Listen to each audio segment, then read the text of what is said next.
नमस्कार दोस्तों, ब्लडी सत्य के आज के हैरान कर देने वाले बहुत ही ज्यादा खौफनाक से अनोखे एपिसोड में मैं आप सभी लोगों के सामने फिर से एक ट्रेन में घटी हुई ऐसी अजीब व गरीब खौफनाक घटना की कहानी लेकर आ गया हूं ना, जिसे सुनकर आप लोगों की आज रात खौफ और मनोरंजन से भर जाएगी। इतनी कमाल की घटना है कि मैं क्या ही बताऊं भाई, अंत तक बने रहिए, बहुत मजा आएगा सुनने में। सत्यम नाम के लड़के के साथ ये घटना आज से कुछ ही महीने पहले घटी थी। दिसंबर 2022 की बात है भाई। सत्यम लुधियाना में रहा करता था, लेकिन इसका जो गांव था वो लुधियाना से काफी दूरी पर स्थित एक छोटे से गांव में था। छोटे से गांव में काफी समय से प्लानिंग कर रहा था, घर जाऊंगा, लेकिन घर जाना हो ही नहीं पा रहा था। फिर आखिरकार इसकी टिकट्स बुक हुई, सेकंड एसी की टिकट मिली। जाने का मन था थर्ड एसी में, लेकिन सेकंड एसी में टिकट्स मिले। ठीक है, कोई दिक्कत नहीं है, थोड़ा सा एक्स्ट्रा ही पैसा लगेगा ना, क्या हो जाएगा। ये अपनी ट्रेन पकड़ता है शाम के टाइम के आसपास, लुधियाना से ट्रेन।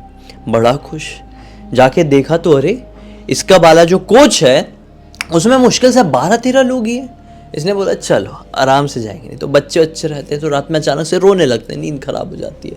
आराम से सोते हुए जाएंगे, सुबह होगी बढ़िया गांव पहुंच जाएंगे, कोई टेंशन ही नहीं है। ये बढ़िया से अपना सामान अमान जमाया। इसकी साइड अपर बर्थ इसको मिली थी।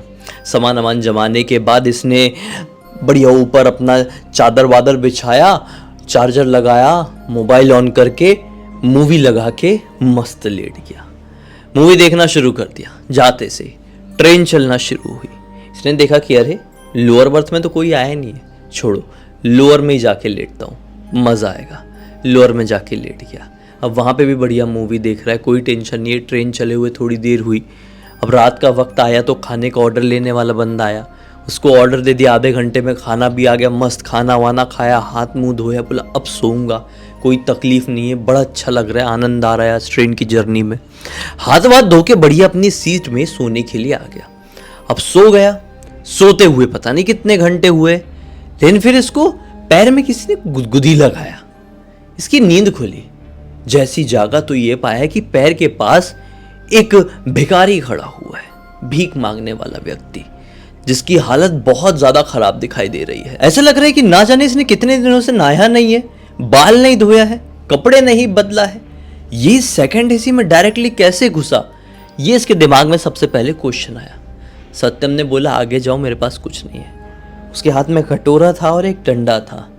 वो एक मुस्कुराहट दिया सत्यम को, जैसे कि वियर्ड सा रिएक्ट कर रहा है, और आगे बढ़ गया।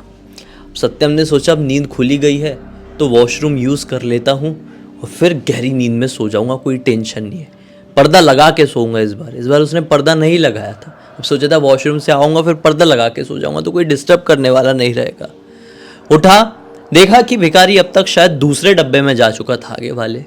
ये वॉशरूम यूज किया और जैसे ही बाहर आया जोर से चौंक गया, क्योंकि ये भिखारी बिल्कुल दरवाजे के सामने कटोरा लेके फिर से खड़ा था। कुछ बोल नहीं रहा था, सिर्फ अपना कटोरा आगे बढ़ा दिया। सत्यम बोलते अरे भाई क्या कर रहे हो आप, मेरे पास चेंज नहीं है आपको देने के लिए, क्यों परेशान कर रहे हो, जाओ यहाँ से सीधे से। फिर वो मुस्कुराहट दिया, फिर आगे बढ़ गया।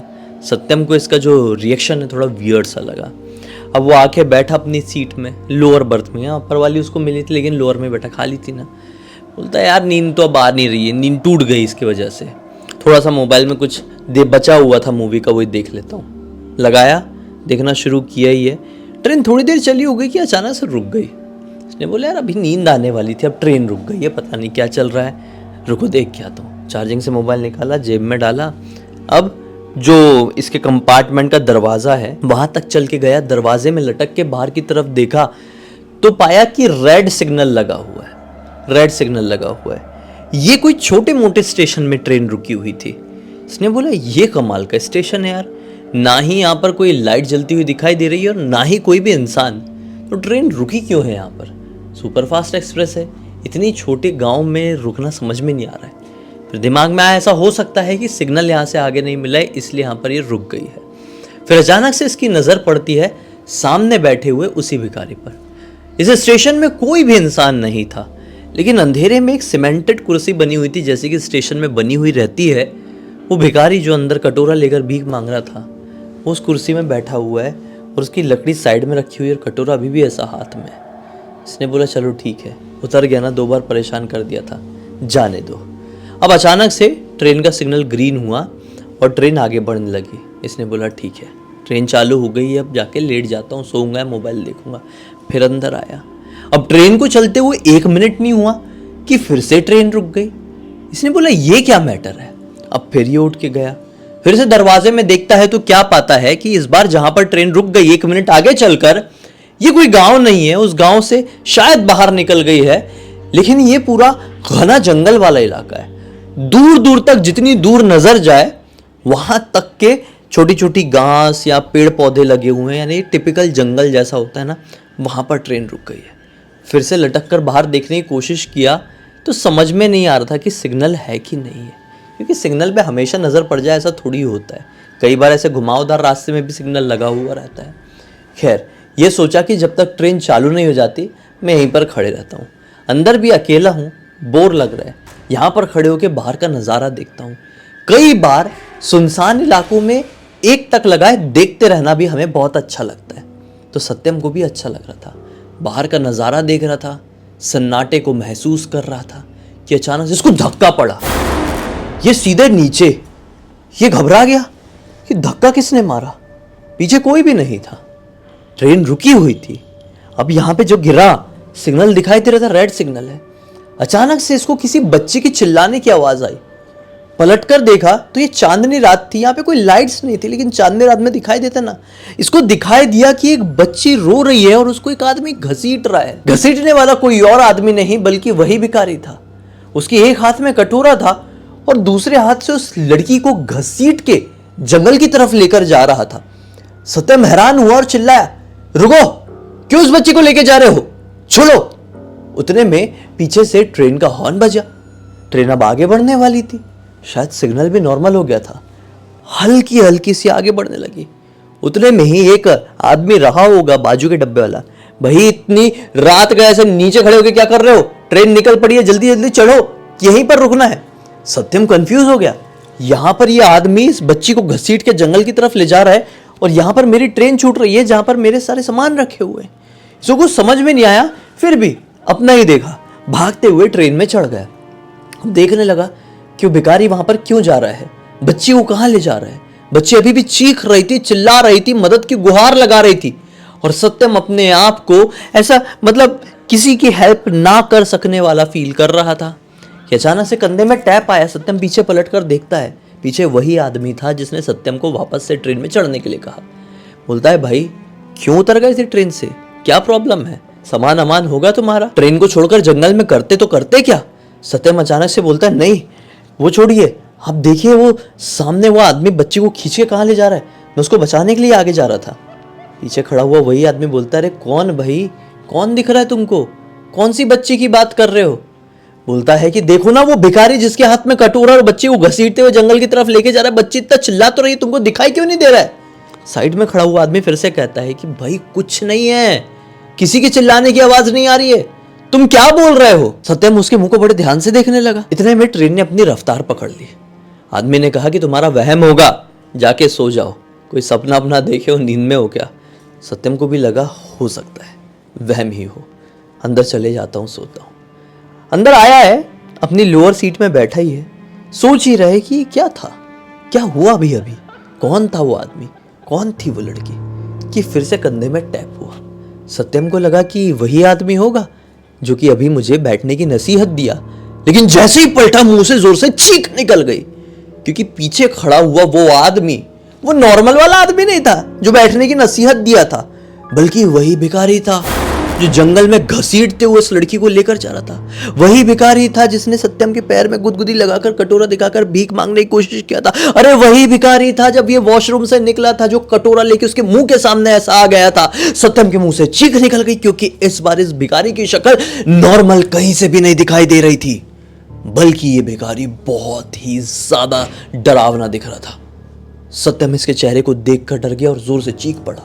आंखें ऐसी लग रही थी जैसे कि बाहर आ जाएगी, दम बाहर। मुंह ऐसा लग रहा था कि मानो पिघल गया हो और उसके ऊपर हल्की हल्की सी पतली पतली स्किन की परत आई हुई हो। ऐसा लग रहा था कि बाल के काफी सारे हिस्से उड़े हुए हैं और काफी सारे हिस्से ऐसे मुड़े मुड़े हुए हैं। काफी ज्यादा डरावना चेहरा, काफी ज्यादा। अब मैं इसको एक्सप्लेन कैसे करूं। सत्यम ने जोर से चीख दिया और चीख कर सत्यम बेहोश हो गया। कुछ समझ में नहीं आया, क्योंकि जो कुछ भी अभी हुआ ये बहुत खौफनाक था। आपको सुनने में नॉर्मल लग रहा होगा, लेकिन जस्ट इमेजिन, भगवान ना करे किसी के साथ ये हो, लेकिन हो जाए तो कितना डर लगेगा। सत्यम बेहोश हो गया। अब सत्यम की वापस से आंखें खुली, ऐसा नहीं है आंखें नहीं खुली, वापस से आंखें खुली। सत्यम अपने आप को एक हॉस्पिटल में पाता है जहां पर और 5-6 बेड्स लगे हुए हैं। उसने देखा कि कोई और नहीं पूरे कमरे में, मैं अकेला हूं। आवाज लगाता है, कोई है, सुनिए जरा। भागकर एक वार्ड बॉय जैसा आदमी आता है, सफेद कपड़े पहना हुआ था। बोलता है कि मैं कहाँ हूँ, ये कौन सी जगह है, दिन का वक्त निकल चुका था। वार्ड बॉय बताता है कि भाई ये रेलवे का जो हॉस्पिटल होता है वो है। सत्यम बोलता है, मुझे क्या हो गया था, कुछ बता सकते हो? इस वार्ड बॉय ने बताया कि भाई तुम बेहोशी की हालत में आए थे। सत्यम बोलता है कि ठीक है, थैंक यू सो मच, आपने इलाज कर दिए। क्योंकि सत्यम को याद था पिछली रात का। कितना बिल हो गया बताइए, अब मैं निकलता हूँ क्योंकि मुझे कहीं पहुँचना है। वार्ड बॉय बताता है कि आपका बिल तो किसी ने भर दिया। सत्यम पूछता है, क्या, किसने? वार्ड बॉय बताता है कि पता नहीं कौन था, लेकिन बड़ा अजीब दिखाई दे रहा था। हुलिया से तो बेकार ही लग रहा था। हाथ में एक कटोरा और एक लकड़ी थी। बाल पूरे बिखरे हुए, चेहरा ऐसा कि ना जाने कितने दिनों से नहाया नहीं है, मुंह नहीं धोया है, बाल नहीं धोया है, कपड़े नहीं बदला है। लेकिन ना जाने कैसे उसके पास इतने पैसे थे। जो आपको भर्ती करवाया, पूरे पैसे दिया, गिना भी नहीं, लौट गया। इनफैक्ट कुछ रुपए ज़्यादा भी दिया था। हमको तो बड़ी हैरानी हुई। अब आप ठीक है, क्या आप उसको जानते हैं? सत्यम भी शौक, क्या जवाब दे यहाँ पे, क्योंकि ये जवाब देगा तो इसको या तो लोग पागल समझ लेंगे, क्योंकि ऐसा बेहोशी की हालत में ट्रेन में मिला था, या तो कुछ भी समझ लेंगे। इसलिए सत्यम ने कुछ भी कहने से इनकार कर दिया और उठकर निकल गया। आज इस घटना को यही कोई 5 महीने हो चुके हैं। सत्यम ने जिस किसी को भी इस घटना के बारे में बताया, सब ने यही कहे कि मन गढ़ंत है, ऐसा थोड़ी होता है, कुछ ही बता रहा है। लेकिन नियाज नाम का एक फ्रेंड, सत्यम का अच्छा दोस्त, नियाज ने सोचा कि नहीं भाई, ऐसा सचमुच में हो सकता है, क्योंकि नियाज ने भी अपने जीवन में कुछ इस तरह की घटनाओं को एक्सपीरियंस किया है। तो नियाज ने बोला कि पूरी दुनिया को बता, ताकि सभी लोग सतर्क रह सके। तो मेरे ज़रिए ये दोनों पूरी दुनिया को ये घटना बताना चाह रहे थे। उम्मीद करता हूँ कि इस वीडियो के जरिए आप लोगों को किसी भी तरह की सीख या मनोरंजन मिला होगा, तो लाइक जरूर कर देना।